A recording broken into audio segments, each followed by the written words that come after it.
রান্না বান্নার আর একটা ব্লগে সবাইকে আমি স্বাগত জানাই। আজকে আমার রেসিপি পনির ভুর্জি। তো প্রথমেই আমরা পনির ভুর্জি বানানোর জন্য কি কি নেব সেগুলো দেখে নিচ্ছি। প্রথমেই ফোড়নে আমাদের লাগবে কারি পাতা, আর আমাদের মেইন যেটা উপকরণ আমাদের পনির। এখানে আমাদের 200 গ্রামের মতো পনির আছে। আর গার্নিশিংয়ের জন্য লাগছে ধনিয়া পাতা, পেঁয়াজ কুচি, আর আমরা নিয়েছি একটা গোটা কাঁচা লঙ্কা। আর রান্নার সময় আমরা কিছু কুচো কাঁচা লঙ্কা ইউজ করব একটা। আর আমাদের লাগছে আদা রসুনের পেস্ট। তারপরেই আমরা পনিরটাকে একদম গ্রেট করে নিচ্ছি। গ্রেট করে নিয়ে ওটা একটা বাটিতে রেডি করে রাখছি। তারপরেই আমরা একটা কড়াই বসিয়ে নিয়ে ওটার মধ্যে তেল গরম করতে দেব। তো তেলটা আমরা দিয়ে তারপরে ওটা গরম হলে ওর মধ্যে একটু কালো জিরে দেব। জিরে দেওয়ার পরে ওটার মধ্যে আমরা একটা গোটা কাঁচা লঙ্কা আর গোটা শুকনো লঙ্কা ওটার মধ্যে দিয়ে দেব। এরপরে যখনই ওটা আমার ফোড়নটা রেডি হয়ে যাবে এর মধ্যে আমরা পেঁয়াজ কুচিটা অ্যাড করব।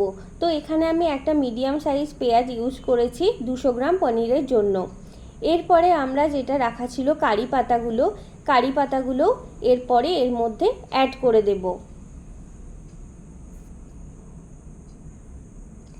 তারপর এটার মধ্যে এক এক করে আমরা বাকি মশলা অ্যাড করতে থাকব আর পেঁয়াজগুলো ভালো করে ভাজতে থাকব।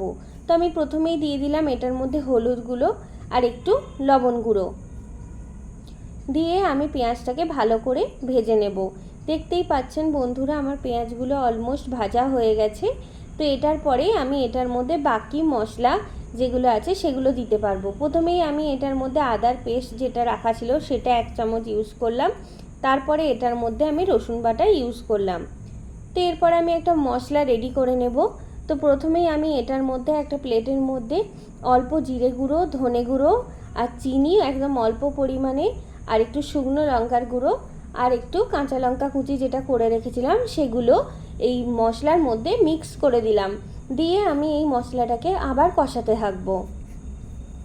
আমার মশলা কষা হয়ে গেলে এটার মধ্যে 1 চামচ টমেটো সস অ্যাড করে দিলাম।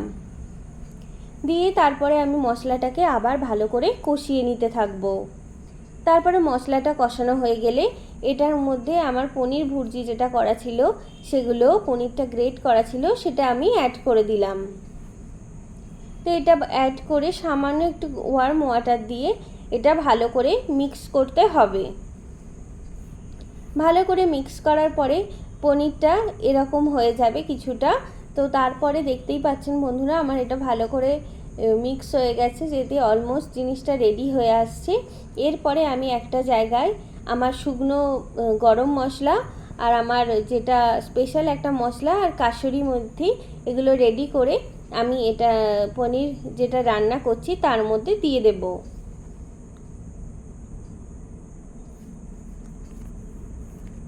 তারপরে এটা ভালো করে নাড়াচাড়া করে নিলেই অলমোস্ট রেডি আমাদের পনির ভুর্জি। তারপরে এটাতে আমরা ক্রিম অ্যাড করব। ক্রিম আমি দিয়েছি কিন্তু তারপরে আমি আরেকটু বেশি পরিমাণেই ক্রিম এটার মধ্যে অ্যাড করেছি, কারণ ক্রিমটাতে আমার পনির ভুর্জির টেস্টটা আরও বেশিই বেড়ে যাবে। আপনারা চাইলে এর মধ্যে একটু বাটারও অ্যাড করতে পারেন, আমি আর এটাতে বাটার অ্যাড করলাম না। এরপরে আমি উপর থেকে ধনিয়া পাতা কুচিগুলো দিলেই আমার পনির ভুর্জি অলমোস্ট রেডি। তারপরেই আপনি গরম গরম পনির ভুর্জির সাথে রুটির সাথে রাতে ডিনার করতে পারেন। দেখতেই পাচ্ছেন বন্ধুরা আমার পনির ভুর্জি একদম রেডি হয়ে গেছে। খুব সহজভাবে খুব কম সময়ে আপনারা এটা বানিয়ে নিতে পারেন। তো আজকে আমাদের রেসিপিটা কেমন লাগলো সবাই জানাবেন। আর যদি চ্যানেলটি ভালো লেগে থাকে তাহলে একটা লাইক আর আমাদের চ্যানেলটিকে অবশ্যই সাবস্ক্রাইব করবেন। আজকে ভিডিওটি এখানেই শেষ করলাম। ধন্যবাদ।